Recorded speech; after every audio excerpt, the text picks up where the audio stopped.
देखिए बच्चों, ये जेई 2021 में क्वेश्चन पूछा हुआ है, परमुटेशन कॉम्बिनेशन का क्वेश्चन है। और इस क्वेश्चन में हम लोग एक कंसेप्ट के बारे में भी समझेंगे बड़े इत्मीनान से।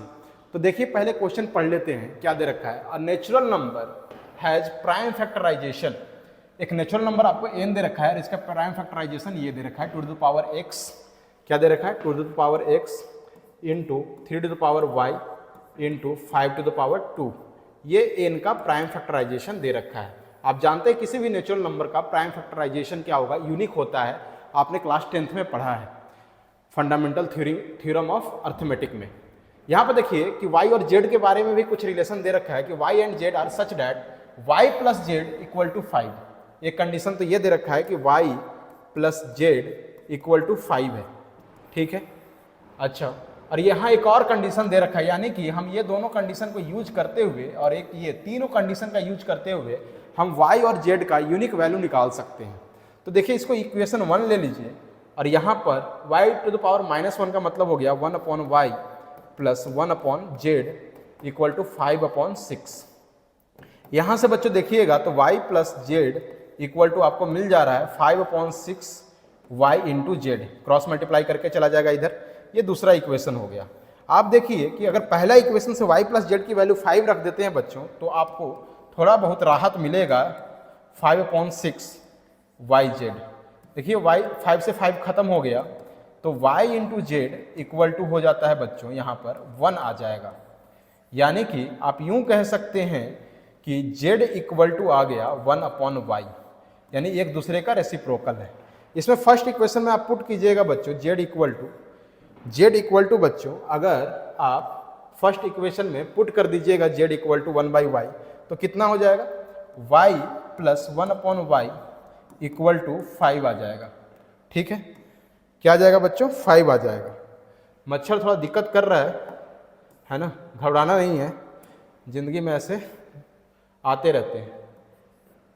तो y, मच्छर भी पढ़ने आता है, y स्क्वायर प्लस ये 1 हो जाएगा। क्या कर रहे हो जी? हाँ, डिस्टर्ब कर रहे हो पूरा। कहाँ पर मच्छर बैठा हुआ है? ठीक है, तो y square plus 1 equal to y square plus 1 equal to ये हो जाता है 5y हो जा रहा है, ठीक है। यहाँ पर 1/y हमने पुट कर दिया तो ये हो गया। अब आप बच्चों देखिएगा ध्यान से कि यहाँ पर हो जा रहा है 1y, हमने 1/y y स्क्वायर प्लस 1, ये नीचे y रहेगा 5y बन गया।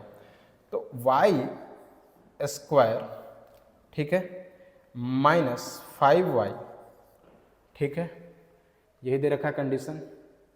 और यहाँ से अच्छा एक और ये कट गया, यहाँ पर 6 आ रहा था ना, 6 और y बराबर ये 6yz आया तो 6 आ गया, ठीक है। ये 6/y है, ठीक है। यहाँ पर प्लस 6 आ गया इक्वल टू 0। हाँ, अब देखिए इसको अगर आप सॉल्व करेंगे तो y minus 2 into y minus 3 equal to 0 आएगा। सो यहाँ से बच्चों y इक्वल टू 2 आ गया एंड y इक्वल टू और y इक्वल टू 3 आ गया। आपको एक और कंडीशन दे रखा है बच्चों y ग्रेटर देन z, तो y ग्रेटर देन z इस इक्वेशन में पुट कीजिएगा तो आपको यहाँ से क्या मिल जाएगा? y इक्वल टू 3 और z इक्वल टू 2, ये पक्का हो जाएगा क्योंकि y z से बड़ा है और दोनों को ही ऐड कीजिएगा तो आपको 5 आएगा। यही यूनिक चीज़ है। तो यूनिक आपको मिल गया y और z। अब आपको क्या पूछा है कि ये जो चीज़ दे रखा है n जो हमने लिखा था यहाँ पर, तो y और z की वैल्यू तो हमें मिल चुकी है और यहीं पर आपको बोला था कि नंबर ऑफ ऑड डिवीजर। अब ऐसे क्वेश्चन में ऑड डिवीजर तो कौन सा है? 3 और 5 ही ना है जी।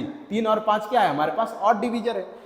y की वैल्यू आया है 3, यानी कि हम लोग इसको n इक्वल टू लिख सकते हैं 2 to the power x into 3 to the power 3 into 5 to the power 2, ये लिख सकते हैं। ये तो इवन है, ये तो 2 क्या है? इवन डिवीजर है। हमें इसी के बारे में बताना है कि ऑड डिवीजर कितने होंगे, ऑड डिवीजर कितने होंगे। तो देखिए ऑड पे यहाँ पे पावर कितना है? 3, तो आप क्या कीजिएगा 3 प्लस 1 है ना, अगर इंक्लूडिंग 1 दे रखा है तो इस तरह से करना होता है।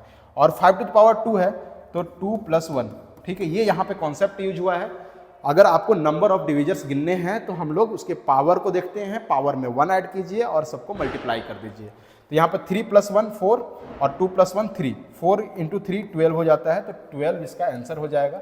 होप कि आपको समझ में आ गया हो कि ये किस तरह से, जब भी आपको डिवीजर का क्वेश्चन पूछा, अगर मान लीजिए यहाँ पर टोटल डिवीजर पूछता तो हमें x की वैल्यू पता होना चाहिए था, x + 1 कर देते और सबको मल्टीप्लाई कर देते। ठीक है बच्चों, धन्यवाद।